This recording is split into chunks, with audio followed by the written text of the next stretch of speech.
Welcome. My name is Kendra Morgan, and I'm the host of the Rise and Build podcast, where we hope to empower you to rise up and build a strong family, knowing you have to strengthen your hands to do the good work. Come with us as we rise and build. Hi, you guys. Oh my gosh. Super excited about today. I'm sitting across from one of my favorite people, Dr. Dawn Hamilton, and we are in the series Building Kids and the World We Live in. Today's topic is ADHD, Attention Deficit Hyperactive Disorder. What is it? What does it look like? How do we know that children have it? What do we do with it? And then we're also going to talk about focus and how children are having just a hard time focusing. Dr. Hamilton, I believe, is an expert on this topic. So when this topic came up through the Building All Children team, he was the first one that we went out and asked him to come and share his knowledge in this area. Dr. Hamilton is a part of the Building All Children team. We adore him and we love his expertise and his knowledge that he brings to us. He's on our board, so he's on the board of directors, and he's also has his medical practice under volunteer. And so you help us with a lot of cases, and we're grateful for that. I want the listeners to get to know you, so tell us a little bit about you. Well, I love being here, and this is such a wonderful team. And I wondered what I would do, with my life and that part of my life that I spent so long in medical practice when I retired. And then God opened this door. Yeah. So that's just been amazing. Yeah, I love it. I love the time that we get to spend with you. I do too. Yeah. Okay, so tell us about you. We want to get to know you a little bit deeper. So one of the reasons that, I retired is one, practice and life became so difficult for everything 4 years ago when COVID hit. Yeah. And everything changed. Plus, I was really getting the feeling that I needed to do something else. And my wife kept reminding me, we have 6 grandchildren now that we need to spend time with. And so God said, you need to listen to your wife. And so I did. And so, and then God opened this door for me. So I'm very thankful for that. And now we have 7 grandchildren because the big thing over the last 2 weeks is our son in Omaha and daughter-in-law have just adopted a little girl from India. Amazing. And they picked her up a week ago at the orphanage and are on their way home with her now. And that's just been such an incredible thing to follow and to be a part of. And we get to see her next week. So I'm very excited about that. I love that. So when you had your practice, you were a developmental and a behavioral pediatrician. Is that fair to say? Yes. Was that your fair title? to say the last 10 years of my career. I started out in general pediatrics. Okay. And I love general pediatrics. Yeah. But sometimes you go where the need is. Right. And especially when I became involved with the OU Tulsa Medical School, the need was somebody to fill that niche. Yeah. And I had wonderful mentoring and everything for that. And so I started filling that niche as far as seeing and following children that had behavior problems and developmental problems, school problems. Yeah. And I became involved in several state groups and even some national projects associated with that, which is one of the opportunities you have when you're at a medical school. Some of those doors open. So I got to work with some of the experts out there in the field. And just in reviewing this to prepare for this, it's just amazing what has happened in the practice of pediatrics over the past 30 or 40 years as far as what we know about children's development and some of these problems, whether it be attention problems, learning problems. It's just incredible what we know and also what we don't know and what we need to know. And I think that's where the future is going to take us. And I won't be part of that, but I look forward to following that. Yeah, that's fun. Could you tell the listeners what's the difference between a pediatrician and a developmental pediatrician? Well, like in all the internal medicine and pediatrics, after medical school, you pick a specialty, and I picked pediatrics and spent a 3-year residency program learning to be a general pediatrician. Okay. Well, after that, you can specialize in an area of pediatrics, and that's an area that has evolved in all of medicine, which means spending in pediatrics, that means spending another 3 and sometimes even more years in that subspecialty area. And it could be neonatology or pulmonary.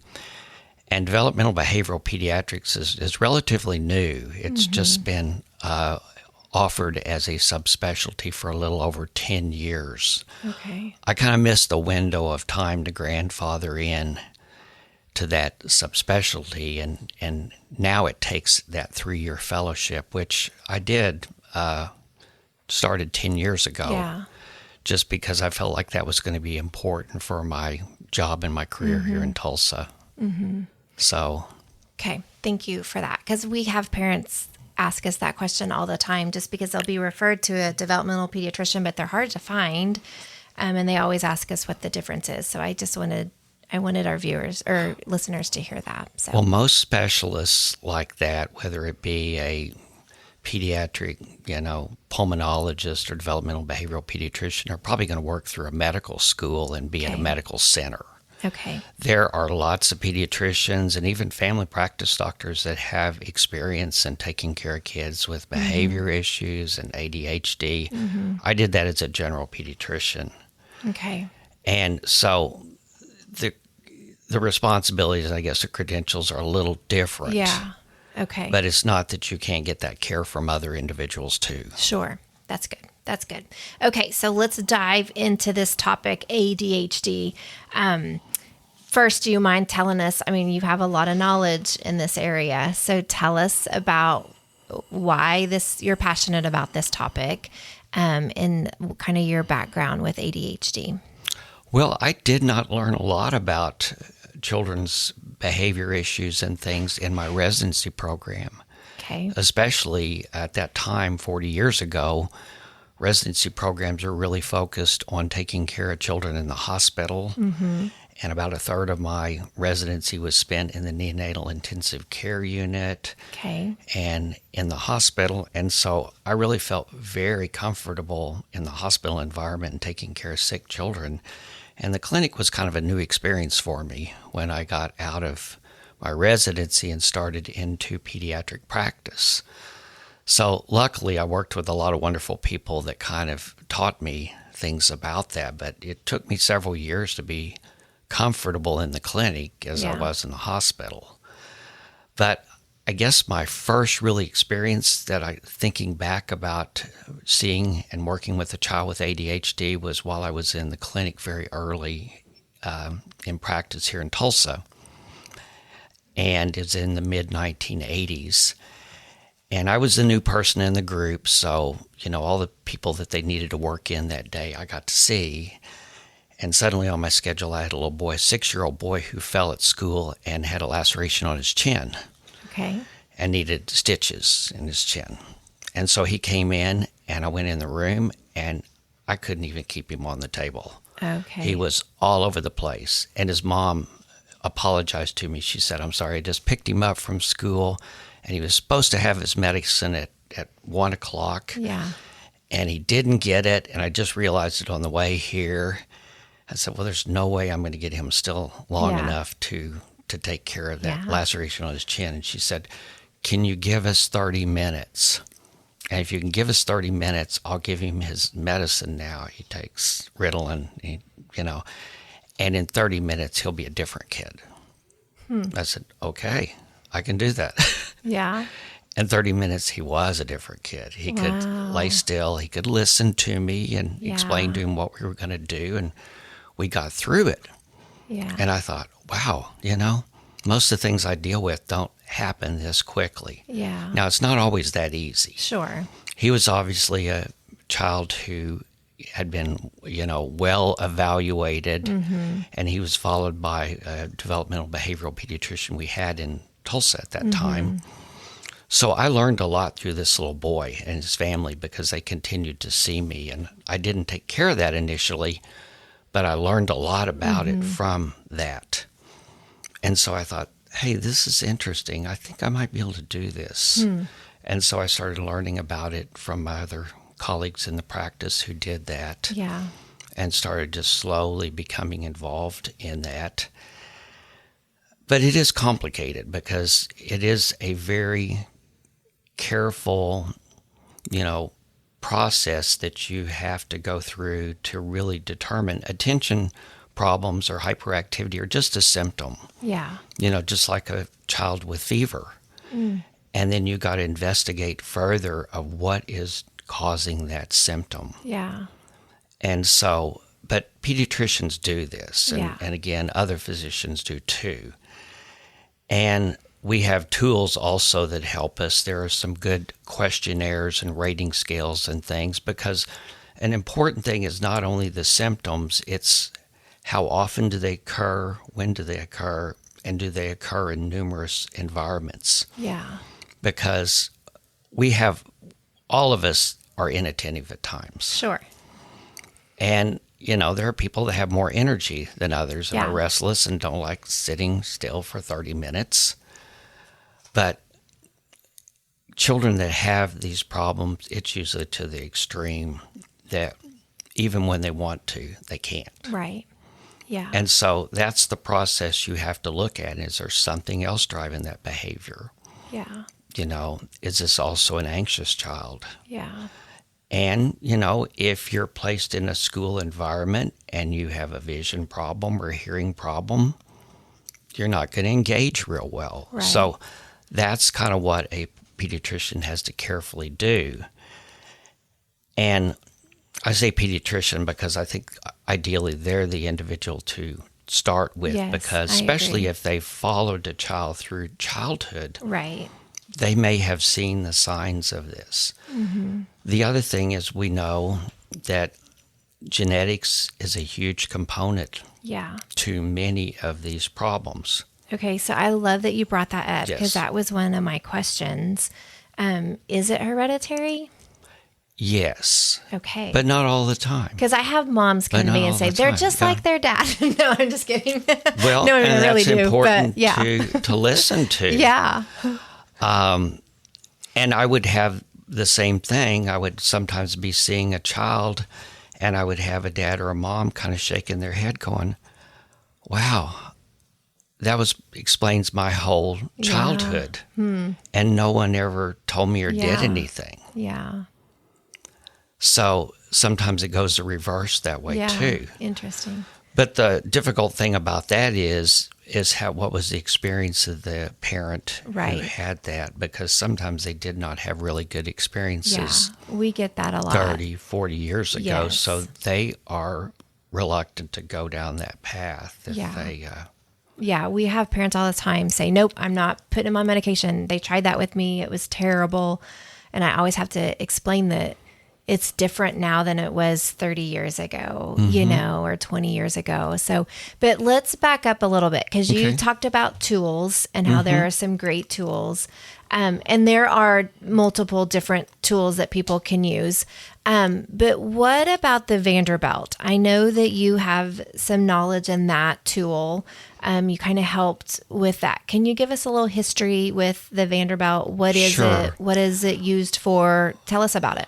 Well, most people who deal with these problems, and you as a child development specialist and things, you have a set of questionnaires, rating scales that give you a lot of information Right. that help you know which direction to go and what you need to explore more of. That's kind of what the Vanderbilt rating scale is. And that was developed by the person who actually was at my who I worked under for 3 years at the Child Studies Center in Oklahoma City, Dr. Mark Walrish. Okay. He developed it while he was at Vanderbilt Wow. University, which was where he was before he came to the University of Oklahoma Child Studies Center. And he developed it as a tool that pediatricians could use and general physicians could use to kind of screen for these problems related to ADHD, which are typically fall into 3 categories: inattention, problems with hyperactivity or overactivity, and problems with impulse control. Okay. And so individuals who are inattentive typically have a hard time paying attention. They have difficulty finishing things.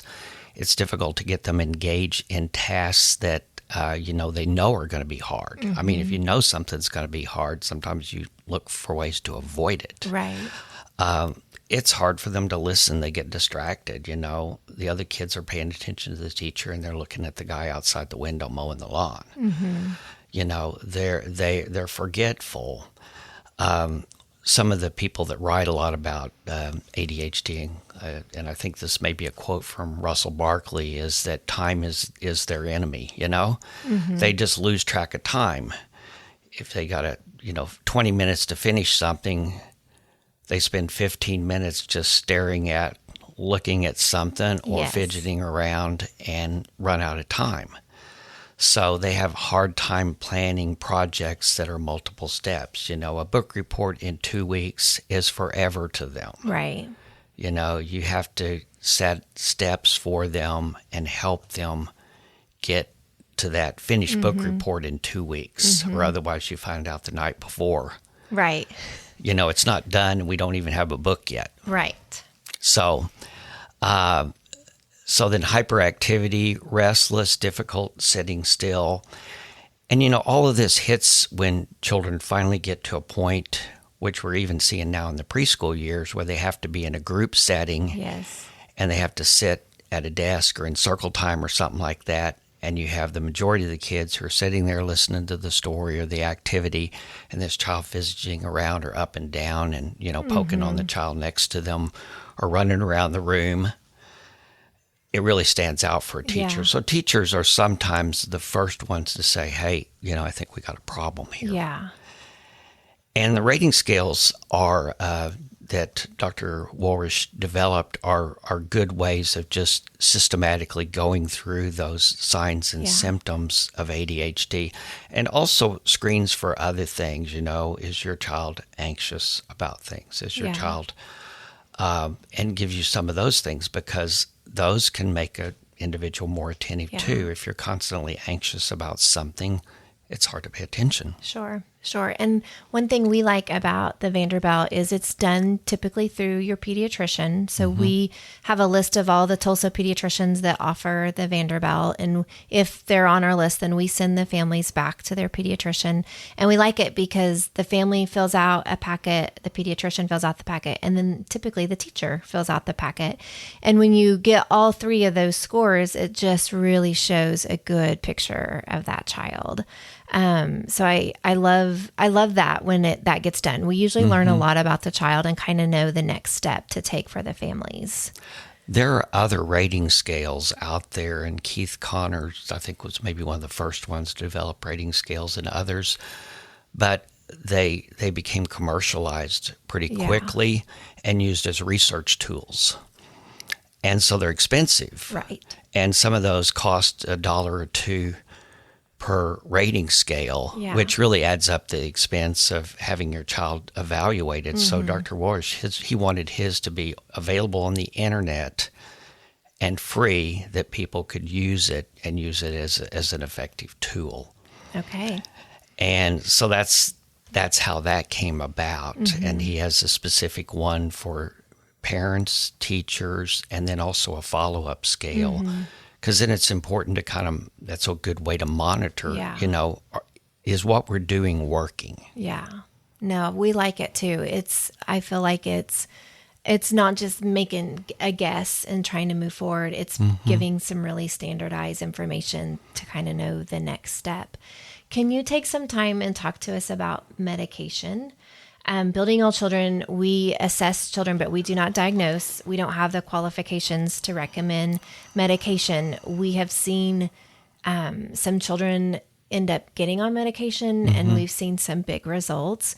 We've seen some other children get the right tools in place and some accommodations, and they've had some success. So I personally don't think medication is for everybody. But if I'm listening to this and I'm having concerns with something you just mentioned, out of those three things with my child, I want them to have some information on medication. So I feel like you're an expert in this field for sure. So tell me your thoughts. Well, every physician has to be an expert in treatment, and our big tool is medication. And regardless of if you're a general pediatrician and see kids that have frequent ear infections or take care of their asthma, you're using medications. And the history of ADHD, of learning about ADHD, is what we call ADHD, and that's the other thing that confuses so many people. This is a problem that has had a lot of different names. Agreed with that. And maybe we should even back up and talk about, what is the difference between ADHD and ADD? And there for a while it was ADHD without the hyperactive, which is just ADD. But tell us, they've changed the name, they've changed all that. So talk to us about the difference with all that. Well, there is a group of individuals that sit down and classify things that fall under mental health, brain disorders. Some people would just turn brain disorders now into category and standardize the name and also the signs and the symptoms you have to fall into that diagnosis, whether it be an anxiety disorder, obsessive compulsive disorder, or attention deficit hyperactivity disorder.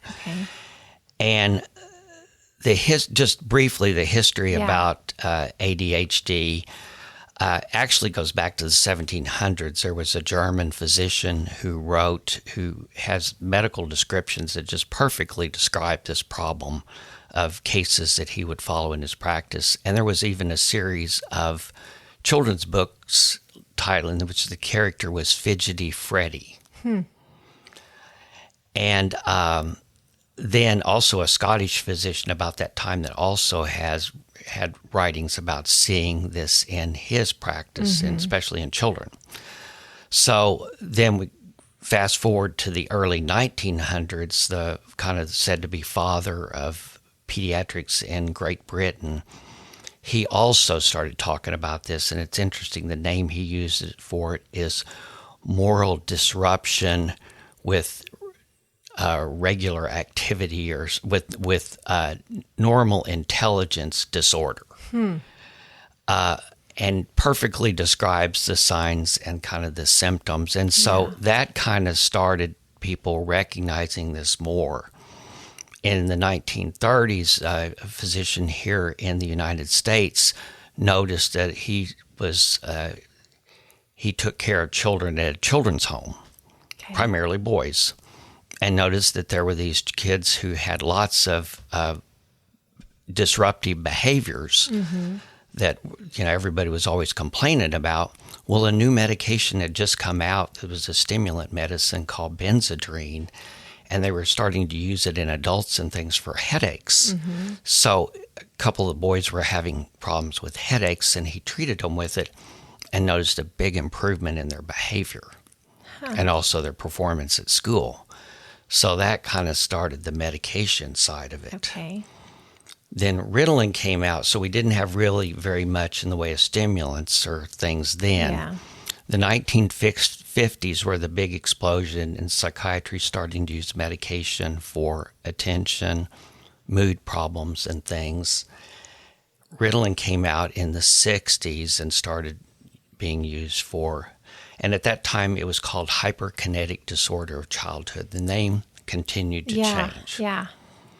And that went until about 1980, when the DSM group that make all these names and rules and standardize things first used attention deficit disorder with or without hyperactivity. And then a few years later, they switched it to attention deficit hyperactivity disorder. And then later, there was added with 3 subtypes of inattentive type, hyperactivity impulsive type, and combined type. Okay. The majority of people, individuals, children and adults that have this really have all 3: inattentive, hyperactivity, impulse control problems. They're all things that they deal with. Well, and I think it's important to know too that a lot of times we'll get a child that might have dyslexia or a learning disability or an auditory processing disorder. And a lot of times ADHD is right along with that. I mean, they can have more than one thing, right? Exactly. So that's where I think it gets complicated to know the right tools or the right accommodations for some of these children, because I mean, you and I both believe the Lord creates every child different, and they all have strengths, but they also have areas that need building, which is why we have Building All Children. Yeah. But sometimes you're looking at multiple disabilities or learning issues that we've got to figure out the best for them with all of that, right? Yeah. The majority of individuals, both children and adults, and I guess the other thing that has happened over the last 20, 30 years is ADHD used to be thought of as just a childhood disorder. Well, doctors who really invested and became involved in the research and following children as they reach their adult years, and again, Dr. Russell Barkley is one of the main ones. He said, hey, that's not true. Adults are still having problems when they become an adult, but the problems may be a little different, may not be as severe, but they still have problems, and that is really impairing their function and affects things at work and in other places of their life. So we need to pay attention to that. Yeah. And now what most people don't know is that adults use more ADHD medication than children. Really? Wow. And that's happened over the last 10 to 20 years. And the pharmaceutical companies know that. Yeah. So that's where their focus now is on making medications for adults. So if I'm sitting here listening to this and I'm sitting here going, okay, so I'm pretty confident that my child has ADHD, or maybe we've completed an assessment tool that's showing that they have ADHD, and we're thinking about medication, but I don't know if it's the right thing to do. I'm scared to death to put them on the wrong thing. Could you talk a little bit about medication? Yes. Well, it's like any other medication out there, whether it be an antibiotic or an asthma medication. Medicine's just a tool, and that's how we have to look at it. And if that's all we do, then it's probably, in the majority of kids, going to, we're still going to have problems that we have to deal with. We got to do some other interventions and things. And I love the fact that we come alongside of families here and help them find those other things that they need to do. It's not all just about medication. Yeah, it's about giving them the tools to have day-to-day success, right? Right, yeah. But there are some children that need medication so those tools will work. Is that right? Absolutely. It can make a big difference. And we as a society have become very medicine dependent. And I hope that over the future we can look at other ways that we can deal with some of these problems, because other countries and other cultures have found other things that work.